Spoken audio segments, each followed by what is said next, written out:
Okay, the party continues. First I'm going to ask my husband to come up here, and Aaron to sit down, and Alan to sit down. Okay. My husband going to come up here or not? Yeah, you. Yeah, can I tell a story? Yeah, I'm going to tell it. Because Judy Fox asked me to tell this story. She says, how did you two get to meet each other? Alan, Sinder, you got to sit down. I said, well, it's a long story. I was graduating SC, and I didn't have a husband. I didn't even have a prospect of a husband. And my dad was getting very, very nervous. And he had a bookkeeper by the name of Beverly. Beverly was built... Wow. Don't tell that story. Anyway, she had a friend, and her friend's name was Frances.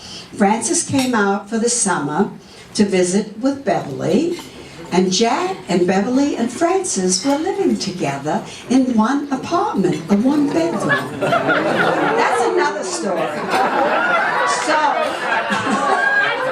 anyway, let me get back to this one. So, one day I came from SC, and I came in the afternoon. I used to do, my dad was manufacturing blouses. And I'd come down and I would do designing and so on. And Frances one day said to Beverly, why don't we introduce our Jack Sinder to Rita? And she says, no way. Mr. Meisler's too cheap. He won't give me a raise. So anyway, as you have it, they introduced us. And he calls up and makes a date with me. And he's going to take me to the Coconut Grove. Do any of you remember? Yeah. Only he's an hour and a half late. I took off my clothes. Scott's on. I asked my sister. She'll tell you the truth. I took off my clothes. I put on pajamas. I crawled into bed and I took a book and I started to read. Doorbell rings. And my dad is out there talking for a half hour. And he finally comes in the room and he says to me, Rita, please get dressed and meet the young man. I said, I'm not going out with him. He could have called. We have a phone. Oh, but he was working so hard and he had to get out an order for General Motors or for Allison Division. You've got to forgive him. And then he said to me, Rita, I've never asked you for anything in my life. I'm asking you for the first time in my life to do something for me. Please meet this young man. Well, I couldn't refuse. Those of you who remember my dad will know you can't refuse him. Couldn't. Anyway, I got dressed and he takes me to the Coconut Grove.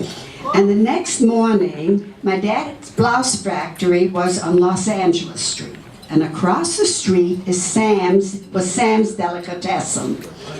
And Beverly went across the street and she had breakfast. And my dad followed her and he picked up the tab. Unheard of. Okay? And she says to him, Mr. Meisler, how do you like Jack Sinder? And he said, he's going to be my son-in-law. Scott's honor, it's the truth. Okay, but now we have something very, very special. Okay. I was going to say just a word. Next day I checked him out on Dun & Bradstreet Street. You think not? He did. Anyway, through our lifetime, we've been very blessed by being exposed to wonderful leaders in our community and in other parts of the world. And some of these leaders have become our friends, and that's been a great blessing to us.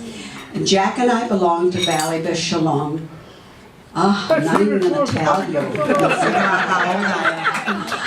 But, and our spiritual leader has been Rabbi Harold Schulweis, who is world-renowned, really a phenomenal rabbi, orator, lecturer, motivator.